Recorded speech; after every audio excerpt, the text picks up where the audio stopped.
Iran விவகாரம் ஒரு யுத்தத்த நோக்கி போயே தீரும் அப்படிங்கிறது ஒரு நாள் கணக்கு. இன்னொரு நாள் கணக்கு இல்ல பேச்சுவார்த்தை, கையெழுத்து, சரண்டர்.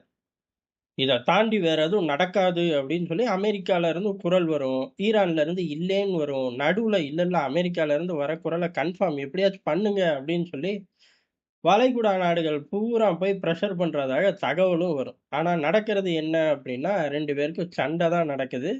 காரணம் ரொம்ப நாள் கழிச்சு ஈரானோட கன்னிவெடி கப்பல்கள நாங்க தகர்த்தோம் அப்படின்னு சொல்லி அமெரிக்கா சொல்லுது.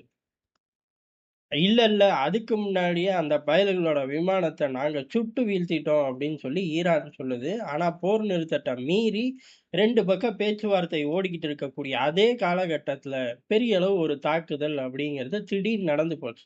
இது அப்படியே கன்டின்யூ ஆச்சு அப்படின்னா போர் தான்.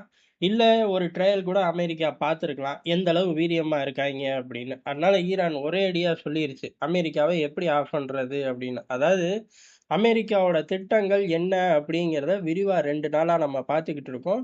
பின்னால பிளான் ஏ, பிளான் பிலாம் கிடையாது. எதார்த்தமான திட்டங்கள் என்ன ஓடிக்கிட்டு இருக்கு அப்படிங்கிறது அமெரிக்கா சைட்ல ஒரு திட்டம் அப்படிங்கிறது வெளிப்படையா இருக்கும். ஆனா உண்மையான திட்டம் அது கிடையாது. எதார்த்தமான உண்மை பின்னாடி பெரிய அளவுல ஒரு பிளான் போடுவாய்ங்க.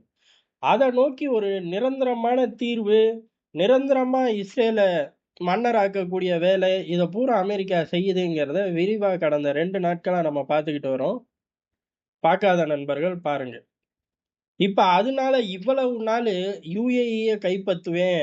பெரிய அழிவு கத்தாரும் சந்திக்க வேண்டியது வரும். சவுதியும் சந்திக்க வேண்டியது வரும் அப்படின்னு மிரட்டிக்கிட்டு இருந்த ஈரான், அது நடந்தாலும் அமெரிக்காவுக்கு பெரிய அளவு பாதிப்பு கிடையாது. அதாவது இந்த பக்கம் ஹோல்டு குறையும்.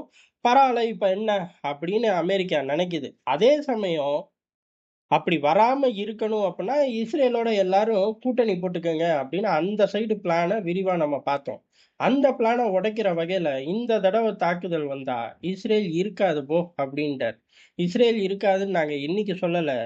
25 வருஷத்துக்கு முன்னாடியே பழைய சுப்ரீம் லீடர் சொன்னதெல்லாம் எடுத்து கோட் பண்ணி, இன்னைக்கு பாரு சண்டை வந்துச்சு, இஸ்ரேல் இருக்காது அப்படின்னு சொல்லி திருப்பி அங்க போய் நிக்கிறார்கள். இப்ப யுஏஇ அடி வாங்குது அப்படின்னா, அமெரிக்காவோட கவலை வேற மாரி இருக்கும். ஆனா இஸ்ரேல் அடி வாங்குது அப்படின்னா, அமெரிக்காவோட கவலை பறந்து விரிஞ்சிருக்கும். காரணம் மத்திய கிழக்குல இருந்து வளைகுடா வரை அவர்கள் கண்ட்ரோல் பண்றதுக்கு பெரிய அளவுல ட்ரிகரா வளர்த்து வச்சிருக்கிறது இஸ்ரேல் தான். அந்த ஒத்த பயல வச்சு, இந்த மொத்த பயலையும் அப்படி கிடுகிடுன்னு ஆட்டிக்கிட்டு இருக்கு அமெரிக்கா. நமக்கு பிடிக்குதோ, பிடிக்கலையோ இது எதார்த்தமான உண்மை. அப்படி இருக்கும்போது, அந்த பவர் சுவிட்ச் டேமேஜ் ஆகக்கூடிய விஷயத்த ரசிக்குமா அமெரிக்கா அப்படின்னா, அமெரிக்கா ரசிக்காது. காரணம் சின்ன நாடு. இப்ப பெரிய பறந்து விரிஞ்ச நாடுனா இறங்கி அடிக்கலான்ட்டு சொல்லிட்டு போலாம். இப்ப மிகப்பெரிய படை தான்.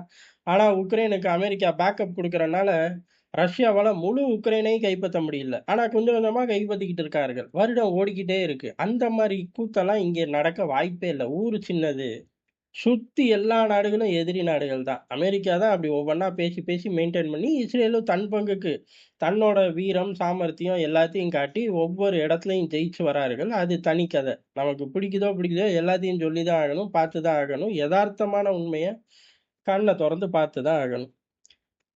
அப்படி இருக்கக்கூடிய ஒரு விஷயத்த மைலேஜ விட்டுக் குடுக்க அமெரிக்கா விரும்பாது. இது 1. அதுக்கப்புறம் அமெரிக்கா 1000 தான் அமெரிக்கா நலனுக்கு யோசிக்கும். அங்க ஊழலே கிடையாது. ஆச்சாக்கும், பூச்சாக்கும்ன்னு சொன்னாலும், அமெரிக்கால 1 டசன் லாபி செய்ற குழுக்கள் இருக்கு. 1 டசன் லாபி செய்ற குழுக்கள். அதுல 1 டசன்ல கணிசமான ஆட்கள் யாருக்காக லாபி செய்ய உள்ளூர்ல செல்வாக்கோட 2 கட்சியிலயும் சுத்தி வராய்ங்க. 2 கட்சி, அங்க உள்ள ஏகப்பட்ட அமைப்புகள், எல்லாத்துக்குள்ளயும் புகுந்து விளையாடுறது யாரு அப்படின்னா, இஸ்ரேல சேர்ந்த லாபி செய்ற குழுக்கள் தான். அந்த அளவுக்கு அங்க பயப்பிள்ளைகளுக்கு செல்வாக்கு நல்ல அடிவேர்ல இருந்து அது ஒரு சிஸ்டமா வளர்த்து வச்சிருக்கார்கள். அத பைபாஸ் பண்ணலாம் யாராலயும் முடியாது. அந்த லெவலுக்கு கிரியேட் பண்ணி வச்சிருக்க அந்த சிஸ்டம் இத வேடிக்கை பார்க்காது. இத 2யும் மனசுல வச்சு, ஈரானோட பார்வை அப்படிங்கிறது இஸ்ரேல் மேல திரும்புது. யுத்தம் பெருசா வந்துருச்சு, ஈரான அடக்கவே முடியாது, இஸ்ரேல் அழிஞ்சு போயிரும் அப்படின்னு டார்கெட்ட பூரா அங்க வைக்கிறார்கள். இது இந்த அமைதி பேச்சுவார்த்தையில சாதகமா டீல முடிக்கிறதுக்கான எச்சரிக்கை கிடையாது. அமைதி பேச்சுவார்த்தை நடுவுலயே டமார்ன்னு வெடிச்சிருச்சு. எது? இவங்க அவங்கள தாக்க, அவங்க இவங்கள தாக்க. சேத விவகாரம் என்னங்கிறத அன்னை அமெரிக்கா சொல்ல மாட்டான். திடீர்னு வந்து 40 விமானத்த இழந்துட்டோம். ட்ரம்ப் தான் காரணம் அப்படின்னு உள்ளூர்ல குதிப்பாய்ங்க. அப்ப கேட்டுக்க வேண்டியதுதான். இப்ப உண்மையிலேயே வீழ்த்துனாங்களாடான்னு கேட்டா, இல்லேம்பாய்ங்க. இல்ல முதல்ல நீ ஈரான கண்டின்னு நம்மள கூப்பிட்டு சொல்லுவாய்ங்க. இது எதுக்கு வம்பு பிடிச்ச வேலை நமக்கு. ஆனா சம்பவம் நடந்திருக்கு. பதட்டமான நிலைமைக்கு மீண்டும் இம்மீடியட்டா உள்ளுக்குள்ள வந்துருச்சு. அதனால இப்ப இஸ்ரேல நோக்கி ஈரானோட கவனம் திரும்பி இருக்கு. முழு அளவுல இஸ்ரேல காப்பாத்த முடியும் அப்டின்னா யுத்தம் வந்துரும். நிமிடத்துக்கு நிமிடம் மாறுது பாருங்க. நேத்து வரையும் யுஏஇ சார்ந்தே எல்லாமே இருந்துச்சு. இன்னைக்கு அப்படியே இஸ்ரேல் சார்ந்து மாற ஆரம்பிச்சிருச்சு. இதுல முழு அளவுல அவர்கள காப்பாத்த முடியும் அப்டின்னா யுத்தத்த ஆரம்பிச்சு விட்டுருவார்கள். இல்ல, இல்ல கொஞ்சம் சூதானமா தான் இருக்கணும் அப்டின்னா யோசிப்பார்கள். இல்ல காப்பாத்தவே முடியாது கஷ்டம் அப்பா அப்டின்ட்டாங்கன்னா, பொசுக்குன்னு டிராப் பண்றக்கு அதிக வாய்ப்பு இருக்கு. இது பூரா அமெரிக்காவோட நிலைப்பாடு. இந்த இடத்துல இஸ்ரேல் தான் ரொம்ப முக்கியம். அந்த பக்கம் பெஞ்சமின் நெத்தன்யாகு நம்மாள் குதிச்சுக்கிட்டே தான் இருக்காரு. இஸ்ரேல்லயே குதிக்கிறாய்ங்க. ஏன்டா யுத்தம், யுத்தம், யுத்தம்னு எத்தன வருஷம்டா யுத்தத்திலேயே வச்சிருக்கீங்க நாட்ட? ரஷ்யா, உக்ரைன் யுத்தம் யுத்தமாவே நடக்குது எல்லைகள்ல. நீ அப்படியா? எங்கிட்டு எங்கிட்டோ இருந்து அடிக்கிறாய்ங்க. ஒரு நாளைக்கு ஒரு திசைக்கு ஓடி போய் ஒளிய வேண்டியதா இருக்கு. இந்த யுத்தத்துக்கான அடிப்படை காரணம் அப்படிங்கிறது, வலை வீசி தொலாவுனாலும் கிடைக்க மாட்டேங்குதப்பா அப்படின்னு சொல்லி பெஞ்சமின் நெதன்யாவுக்கு எதிராவும் இஸ்ரேல்ல மிகப்பெரிய போராட்டங்கள்லாம் இருக்கு. அதையும் மீறி தான் அவர் இவ்வளவு தூரம் கொண்டு வந்துகிட்டு இருக்காரு யுத்தத்த. அந்த இடம் அப்படிங்கிறது இத விட ஹாட். உள்ளூர் அரசியல், பரம்பரையா நடக்கக்கூடிய அரசியல் நிகழ்வு எல்லாம் அப்படி பின்னி பிணைஞ்சு இருக்கிறனால, இந்த பார்வை ஈரானோட பார்வை மேற்கொண்டு இஸ்ரேல ட்ரிகர் பண்ணிவிடும். அடிக்க தான் விரும்புவார்கள். தகர்க்க தான் விரும்புவார்கள். அதனால முழுமையா அமெரிக்கா, ஈரான் அப்படின்னு மட்டும் ஃபோக்கஸ் ஆகும்போது, மெயின் ட்ரிகரே அங்க இருக்கு. அந்த ட்ரிகர் எப்படி ரியாக்ட் பண்ணும்னா, எனக்கு தெரிஞ்சு அடங்கி போற லெவலுக்கு ரியாக்ட் பண்ண மாட்டார்கள். அட்லீஸ்ட் விட்டு பிடிப்போம். இல்ல அப்படின்னா, இப்போதைக்கு பொதுவெளியில இருக்கக்கூடிய தகவல்கள், நம்ம நேரடியா இந்த தாட்டி குறி வைக்கிறது அரசு தலைமைய மட்டும் குறி வைக்க வேணாம். முழுக்க முழுக்க அதாவது அரசு தலைமை, ராணுவ தலைமைய மட்டும் குறி வைக்க வேணாம். பிரைம் டார்கெட்டா அணு ஆயுதம் சம்பந்தப்பட்ட ஆட்கள். அது அந்த யூனிட்டா இருக்கலாம், யூனிட்ல வேலை செய்றவனா இருக்கலாம். அதாவது டாப் மோஸ்ட் சயின்டிஸ்ட்ட மட்டும் நம்ம குறி வைக்க வேணாம். அந்த கீழ் லெவல் வரையுமே போவோம். ஏன் அந்த கேட்ட பாதுகாக்கிற வாட்ச்மேன் வரையுமே போவோமே! அங்க மட்டுமே டார்கெட் செஞ்சு தூக்க முடியும். அப்படின்னு ஒரு பிளான போடுறார்கள். முற்றிலும் அந்த நியூக்ளியர் சார்ந்த ஒரு டீமே இருக்கக்கூடாது.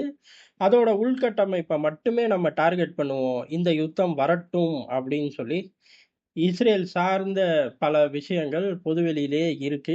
ஒருவேளை இஸ்ரேல் அந்த ரூட்ட எடுக்குது. இப்போ அடுத்த ஒரு சான்ஸ் கிடைச்சா, இந்த நியூக்ளியர் வெயிட்டேஜ தூக்கிரணும். அதோட மைலேஜ் இனிமே ஈரானுக்கு கிடைக்கவே கூடாது. அதுக்கு டாப் டூ பாட்டம் தட்டி தூக்கணும் அப்படிங்கிற ரேஞ்சுல இஸ்ரேல் யோசிக்க ஆரம்பிச்சிருக்கு.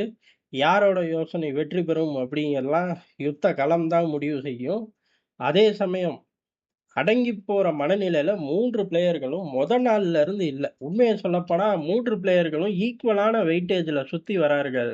கணிசமா இதுல ஆட்டத்துல பிளேயர்கள் கூட வேணா செய்யலாம். யுஏஇ போன்ற நாடுகள் கூடலாமே ஒழிய, பெரிய அளவு பின்வாங்கி இந்த விவகாரம் அப்படியே பெரிய அளவுல அணைஞ்சு போறதுக்கான சூழ்நிலை ஒவ்வொரு நாளும் இல்லை, இல்லை, இல்லைன்னு ரெடியூஸ் ஆயிக்கிட்டே இருக்கு அப்படிங்கிறது தான் எதார்த்தமான உண்மை.